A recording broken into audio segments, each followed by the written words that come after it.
अस्सलाम वालेकुम dear viewers, this is Faizan Hasan बैरजी ऑनलाइन। कैसे हैं आप सब? तो आज आपके सामने एक और इंटरेस्टिंग टॉपिक लेकर आ रहा हूं जिसका नाम है गोल्जी अपरेटस यानी मटेरियल्स की पैकिंग मशीन। जी हाँ, तो ये इसे मैं मटेरियल्स की पैकिंग मशीन कहता हूं। तो इस किस्म के जितने भी तरह के ये जो नाम हैं ये आपको किसी बुक्स में नहीं मिलते, किसी जगह पर नहीं मिलते, ना इंटरनेट पर सर्च करने पर मिलते हैं। तो ये जो नाम मैं देता हूँ, जैसे लास्ट टाइम में मैंने माइटोकॉन्ड्रिया को सेल का बिजली घर नाम दिया था, राइबोसोम्स को प्रोटीन की फैक्ट्री का नाम दिया था। तो ये जो सारे इस किस्म के नाम होते हैं ना, ये इंटरेस्टिंग नेम जो है मैं उन ऑर्गेनेलिस के फंक्शंस के बिहाफ पे देता हूँ। बेसिकली आपको थीम समझाना चाह रहा होता हूँ कि असल में ये ऑर्गेनेलिस करती क्या है।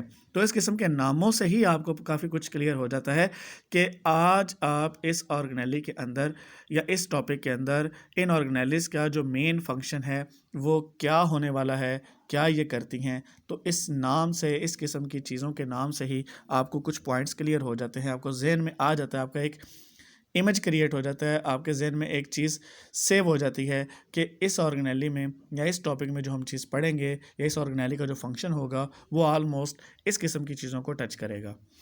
ठीक है, तो चलिए सबसे पहले हम आज के टॉपिक्स के ऑब्जेक्टिव्स की बात कर लेते हैं कि आज के टॉपिक के ऑब्जेक्टिव्स क्या होंगे जो हम कवर करेंगे।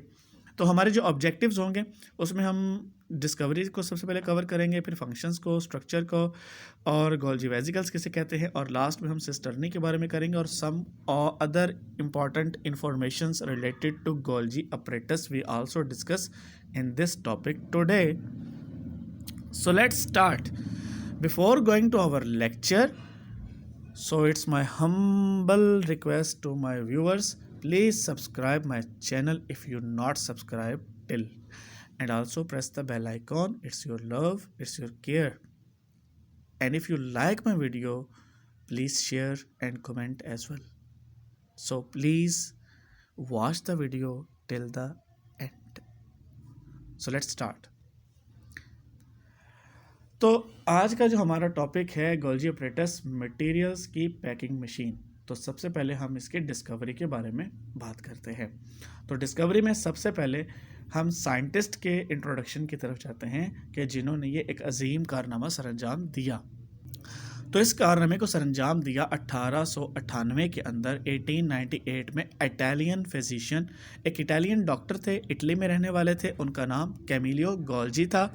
और वो क्या कर रहे थे कि वो नर्वस सिस्टम पर इन्वेस्टिगेशन कर रहे थे। जो नर्वस सिस्टम है उसके ऊपर स्टडी कर रहे थे वो और उनकी टीम, उनके कोवर्कर्स। तो इसी दौरान उन्हें इस इन्वेस्टिगेशन के दौरान, नर्वस सिस्टम की इन्वेस्टिगेशन के दौरान उन्हें कुछ स्ट्रक्चर्स डिस्कवर हुई। उन स्ट्रक्चर्स को, उन ऑर्गेनेलिस को, चूँकि वो खुद उस चीज़ पर काम कर रहे थे तो उनके फंक्शंस की बिहाफ पे और जो अपना उन्होंने काम किया उस वर्क के लिहाज से उन्होंने इस चीज़ को अपने नाम से मखूज़ किया, उस स्ट्रक्चर को अपने नाम से जोड़ा। इसकी एक सबसे बड़ी और बात भी है कि जब भी आप गोल्जी अपरेटस का नाम पढ़ेंगे तो उस ऑर्गेनेली के नाम के साथ साथ कैमिलियो गोल्जी का नाम भी जुड़ा हुआ मिलेगा, यानी गोल्जी। तो इससे आपको उनके बारे में भी आइडिया रहेगा, उनके बारे में भी आपको याद रहेगा कि इस कारनामे को, इस स्ट्रक्चर को, सेल के अंदर इस इम्पॉर्टेंट स्ट्रक्चर को किसने डिस्कवर किया था, कब किया था, किस तरह से किया था, ये भी आपको याद रहेगा। तो इसलिए उन्होंने अपने नाम पे इस ऑर्गेनेली का नाम रखा। तो जैसे कि वो एक डॉक्टर भी थे तो उन्हें 1906 के अंदर नोबेल प्राइज़ भी अवार्ड किया गया क्योंकि उन्होंने इम्पॉर्टेंट काम किया था फिजियोलॉजी में और मेडिसिन में। ठीक हो गया। ये तो थे साइंटिस्ट की हवाले से आपको जो इन्फॉर्मेशन थी वो आपको दी, उन्होंने क्या कारनामा सरअंजाम दिया और आपको डिस्कवरी भी एक्सप्लेन कर दी। नेक्स्ट हमारे पास यहाँ पर नीचे ये एक आपको डायग्राम दिखाई गई है। इस डायग्राम में आप देख सकते हैं कि ये मेम्ब्रेन बाउंडेड स्ट्रक्चर जो है, ये मेम्ब्रेन से बनी हुई जो स्ट्रक्चर है जिसे हम गोल्जी अपरेटस कहते हैं, ये किस तरह की होती है। ठीक है, इसमें ये जो बड़ी बड़ी मेम्ब्रेन्स हैं इन्हें हम क्या कहते हैं, सिस्टर्नी कहते हैं। ये जो बड़े बड़े साइज़ की मेम्ब्रेन्स हैं इनको हम सिस्टर्नी कहते हैं। जब बहुत सारी सिस्टर्नीज एक ग्रुप की शक्ल में इकट्ठी हो जाती हैं, अगर मैं इसे एक ग्रुप की शक्ल में इकट्ठा कर लूँ तो कलेक्टिवली इट इज़ कॉल्ड, इसको हम क्या कहेंगे, गोल्जी अपरेटस या गोल्जी कॉम्प्लेक्स कहेंगे। Is that clear? तो ये सिंगल मेम्ब्रेन जो है this is called cisternae. A group of cisternae, जब एक सिस्टर्नी ग्रुप की शक्ल में इकट्ठी हो जाती हैं and one after the other attach with each other are present in the stacked form, जब वो स्टैक फॉर्म में एक ढेर की शक्ल में इकट्ठी होती हैं तो it is called Golgi complex और गोल्जी अपरेटस। तो आइए इसको आगे लेके चलते हैं, फर्दर आगे डिस्कस करते हैं। तो इंट्रोडक्शन में जैसे पहले अभी बात हुई है कि एमिलियो गोल्जी ने इसको इंट्रोड्यूस करवाया। ये फ्लैटेंड सैक्स हैं। सैक मीन एक बड़े साइज़ की थैली है, एक बड़े साइज़ की मेम्ब्रेन है, और एक बड़े साइज़ की सैक को हम क्या कहते हैं? सिस्टर्नी कहते हैं। ठीक है, और ये सेल के अंदर पाई जाती हैं। अगर स्ट्रक्चर की बात करें तो एक बड़े साइज़ की सैक सिस्टर्नी है और बहुत सारी सिस्टर्नीज एक दूसरे के ऊपर एक ढेर की शक्ल में एक स्टैक्ड फॉर्म में मौजूद होती हैं और मिलकर एक ग्रुप की शक्ल में क्या कहलाती हैं? गोल्जी अपरेटस और गोल्जी कॉम्प्लेक्स। क्लियर हो गया यहाँ तक? तो अगर हमारे पास जस्ट ये एक सिंगल सैक है so this is called cisternae, और अगर ये ग्रुप की शक्ल में सारी इकट्ठी हो जाएंगी तो इसको ग्रुप की फॉर्म में कलेक्टिवली हम सब क्या कहेंगे? इसको हम गोल्जी अपरेटस का नाम देंगे या गोल्जी कॉम्प्लेक्स का नाम देंगे। Is it clear? तो ये पड़ी किस तरह से हुई है? स्टैक्ड फॉर्म में। स्टैक्ड फॉर्म मीन जैसे आपके पास काफ़ी सारी बोरियां पड़ी हुई हैं, एक बोरी के ऊपर दूसरी, दूसरी के ऊपर तीसरी, तीसरी के ऊपर चौथी, तो इस तरीके से ये एक स्टैक फॉर्म बन जाती है, एक ढेर की शक्ल में एक दूसरे के ऊपर मौजूद होती हैं। और इन सब को हम कलेक्टिवली, इन मेम्ब्रेन्स को, इन सिस्टर्नीज को हम क्या कहते हैं? गोल्जी अपरेटस या गोल्जी कॉम्प्लेक्स कहते हैं। राइट हो गया? अच्छा जी, ये तो हो गया इसका स्ट्रक्चर। अब हम बात करते हैं आगे इसके प्रेजेंस के हवाले से कि ये किन किन सेल्स के अंदर पाई जाती है। तो प्रेजेंस के हवाले से अगर बात करें तो प्लांट सेल में भी है और ये एनिमल सेल में भी है। अगर आपको यहाँ पर वाज़ेह तौर पर नज़र आ रहा हो तो यहाँ पर ये ऑर्गेनेली आपको नज़र आ रही होगी कि ये सारी की सारी ऑर्गेनेली जो है this is a Golgi complex. ये हमारे पास यहाँ पर गोल्जी कॉम्प्लेक्स है, तो प्लांट सेल के अंदर भी मौजूद है। और सेकंड अब हम देखते हैं कि आया ये एनिमल सेल के अंदर भी है या नहीं। तो आप यहाँ पर इसको वाज़ेह तौर पर देख सकते हैं, it is also present inside the animal cell as well. तो ये एनिमल सेल के अंदर भी पाई जाती है। ठीक हो गया? तो ये दोनों सेल्स के अंदर मौजूद है। यहाँ पर आप देख सकते हो दोनों सेल्स के अंदर ये मौजूद है। ठीक है, प्लांट सेल के अंदर भी और एनिमल सेल के अंदर भी।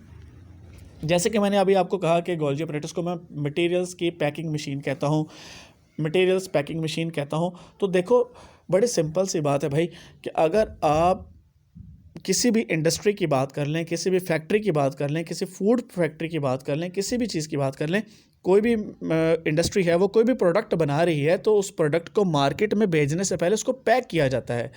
तो पैकिंग का एक बहुत बड़ा इंपॉर्टेंट रोल होता है। अगर आप खाना भी ऑर्डर करते हो तो आपके घर पे वो पैक होकर आता है।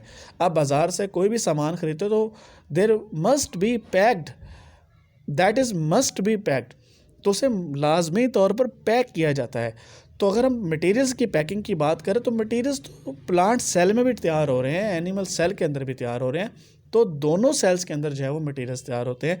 मटेरियल से मुराद प्रोटीन्स तैयार हो रही हैं, मटेरियल से मुराद एंजाइम्स तैयार हो रहे हैं, मटेरियल से मुराद लिपिड्स वगैरह के कोई सब्सटेंसेस हैं उनको पैक किया जा रहा है। व्हाटसोएवर जो कुछ भी है भाई, सब का सब जो है वो मटेरियल सबसे पहले सेल के अंदर जो कुछ भी बन रहा है वो सबसे पहले बनने के बाद एंडोप्लाज्मिक रेटिकुलम की मदद से, रफ एंडोप्लाज्मिक रेटिकुलम या स्मूथ एंडोप्लाज्मिक रेटिकुलम, दोनों में से किसी की मदद से भी गोल्जी अपरेटस तक भेजा जाता है। तो गोल्जी अपरेटस उन मटेरियल्स को सबसे पहले क्या करती है? मॉडिफाई करती है और उन्हें पैक करती है और छोटे छोटे पैकेट्स में कन्वर्ट करती है, और उन छोटे छोटे पैकेट्स को हम कहते हैं गोल्जी वेजिकल्स।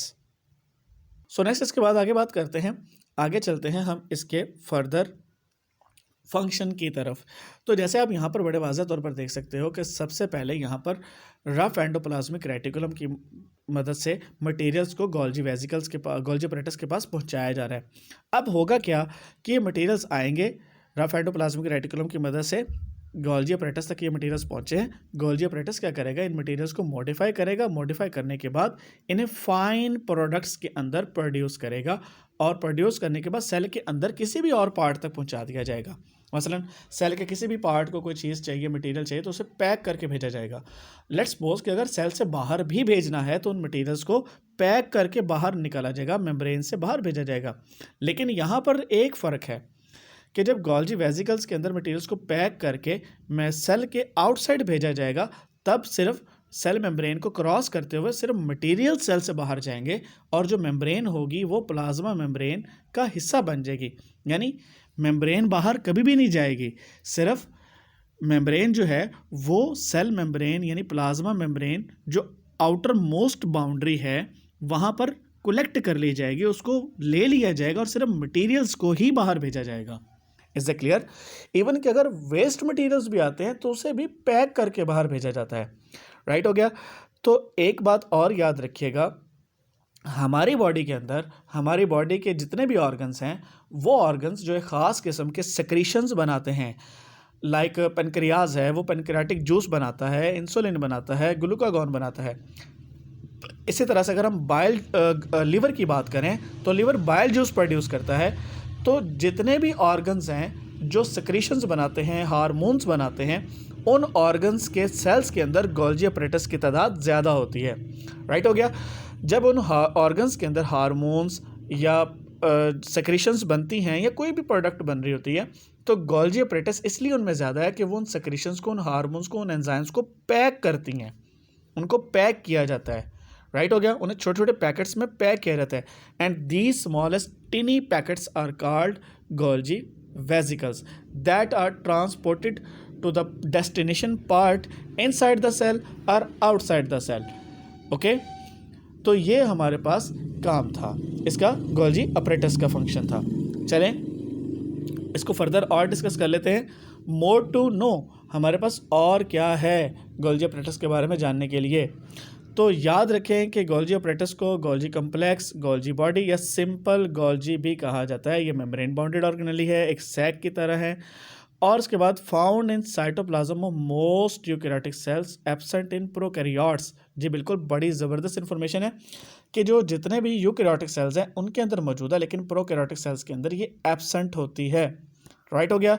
यानी प्रोकैरियोटिक सेल्स मीन टू से bacteria lakhs the Golgi apparatus, उसमें लैक है, कमी है, उसमें ये नहीं है। इसके अलावा mammalian red blood cells, sperm cells of the bryophytes. Bryophytes एक प्लांट्स हैं जो मोसेस और फर्न्स, जो प्लांट्स जिन्हें उनके बारे में आप शायद जानते होंगे, आगे आगे फर्दर आप अपकमिंग स्टडीज़ के अंदर आप पढ़ेंगे मोसेस और फर्न्स। ठीक है, उनको ब्रायोफाइट्स भी कहा जाता है। उनके अंदर भी जो है वो अपना ये एब्सेंट होते हैं। राइट हो गया? तो एब्सेंट है किसके अंदर? ये प्रोकैरियोट्स के अंदर, मेमेलियन रेड ब्लड सेल्स के अंदर, स्पर्म सेल्स के अंदर और स्पर्म सेल्स ऑफ ब्रायोफाइट्स के अंदर, यानी इनके अंदर ये नहीं होती। रेड ब्लड सेल्स के अंदर, प्रोकैरियोटिक सेल्स के अंदर यानी बैक्टीरिया के अंदर, और स्पर्म सेल्स ऑफ ब्रायोफाइट्स, इन 3-4 चीज़ों के अंदर जो है वो गोल्जी अपरेटस लाए नहीं करते। अच्छा, अगर हम इनकी रेंज की बात करें तो एक से लेकर कई होते हैं। एक सेल में या तो एक हो सकता है या तो फिर बहुत ज़्यादा। जैसे मैंने अभी थोड़ी देर पहले बात की कि वो सेल्स या वो ऑर्गन्स जो ज़्यादा सेक्रीशंस बनाते हैं, मटेरियल्स तैयार करते हैं, तो उनके अंदर गोल्जी अपरेटस की तादाद हमेशा ज़्यादा होगी। राइट हो गया? In plant cells several small Golgi complex cytosomes. ठीक है, तो इस तरह से जो प्लांट सेल्स होते हैं उसमें कई गोल्जी कम्प्लेक्स होते हैं और उन्हें डाइसाइटोसोम्स कहते हैं। It is responsible for transporting, modifying and packaging proteins and lipids into vesicles। मैंने भी आपको यही बताया कि सेल के अंदर प्रोटीन्स तैयार होती हैं, हार्मोन्स तैयार होते हैं, एंजाइम्स तैयार होते हैं, कोई भी केमिकल या इवन के वेस्ट प्रोडक्ट भी है तो उसको भी पैक किया जाता है। तो गोल्जी अपरेटस का सिंपल काम क्या है?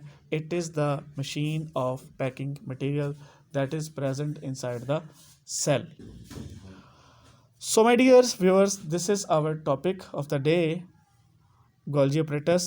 If you like it, and once again must watch till the end, and also recommend to others and share to others, and subscribe my channel, and also comment in the comment box. Thank you so much.